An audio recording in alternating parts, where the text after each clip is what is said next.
ముందు నుంచి డిసైడ్ అయ్యారండి కామన్ మ్యాన్ కదా నువ్వు అవ్వాలి నేను తగ్గుతున్నానని అన్నారు మీ ఇంటి దగ్గరికి వచ్చిందని కూడా త్యాగం చేసి అది బడ్డీస్ టాస్క్ అది ఆ టాస్క్లో నేనేమన్నా నాకు ఎందుకంటే ఆ పిల్లాడు అప్పటికే 5 వారాలు అయినట్టుంది 5 వారాలు 4 వారాలు అయిన తర్వాత మంచి గేమర్ అండి భలే ఆడతాడండి అబ్బాయి ఆ అబ్బాయి ఆటలాగా ఉండదు వేటలాగా ఉంటుంది నిజంగా మూర్తి గారు సో వాడిది ఎంటర్టైన్మెంట్ పార్ట్ను కూడా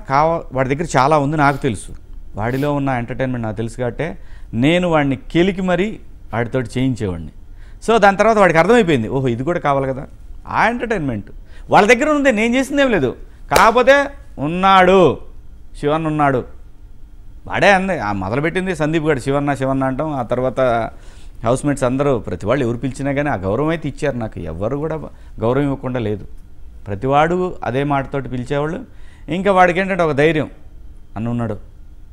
అంటే పాపం కామన్ మ్యాన్ బ్యాక్గ్రౌండ్ నుంచి వచ్చాడు మాట్లాడలేడు అని అంటే మాట్లాడకపోతే ఎవరికైనా కొంచెం ఈజీగానే తీసుకుంటారు కదా ఏయ్ అలా కాదు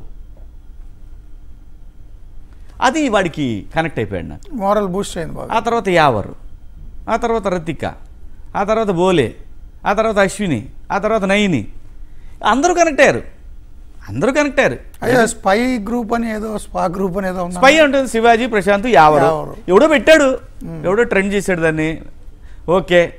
అసలు బయటకు వచ్చినా చూస్తే మూర్తి గారు ఒక్కొక్క సాంగ్ అంటే నిజంగా అక్కడ మా మధ్యలో రియల్ బాండేజ్ సెట్ అయింది ఎక్కడక్కడ స్వార్థం లేదు వాడు గెలిచాడా ఓకే గెలవలేదా అదే అనేవాడిని ప్రతి వారం నువ్వే గెలవాలా ఇంకెవరు గెలవద్దా ఇక్కడ తప్పు అది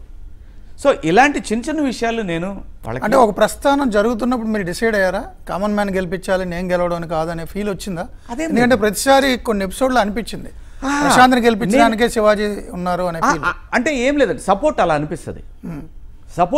మిగిలిన మీ హౌస్ మేట్స్ కూడా అదే అనేవారు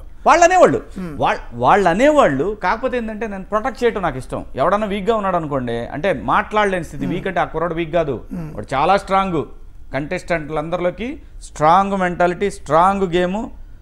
అన్నీ ఉన్నాడు వాడు వీక్ కాదు వాడికి ఉన్న వీక్ ఏంటంటే నేను కామన్ మ్యాన్ నుంచి వచ్చాడనే ఒక ఫ్యాక్టర్ అందరికి వీక్గా అనిపించింది ఏయ్ కాదు వాడు వేటాడటానికి వచ్చాడు అని చెప్పా సో అక్కడి నుంచి నేను వాడిని ఏమైనా అనాలంటే ఈయన వస్తాడు మళ్ళీ అనే ఫీలింగ్ ఒకటి క్రియేట్ చేసాం వాడ ఎందుకు వాడి గేమ్ వాడు ఆడాలనేది నాకు అప్పుడు ఎప్పుడైతే కలర్ టాస్క్ జరిగిందో వాడు హౌస్మేట్ అయ్యాడో హౌస్మేట్ క్యాప్టెన్ అయ్యాడు ఇంకా వదలొద్దు వీడి దగ్గర చాలా టాలెంట్ బయటికి రావాలండి ఎవడు గెలుస్తాడని జనం చెప్పాలి కానీ ఆ తర్వాత యావరు జంప్స్ అండి పిల్లలిద్దరు బయట నుంచి అంటే ఒక కామన్ మ్యాన్ కేటగిరీ నుంచి ఆల్మోస్ట్ యావరు కూడా అంతే ఒక మోడల్ కేటగిరీ నుంచి వచ్చాడు మంచి పిల్లలు హానెస్ట్గా ఉన్నారు బయట ఎలా ఉన్నారో నాకు అనవసరం అది ఆ గేమ్ దగ్గరకు వచ్చారు ఆ గేమ్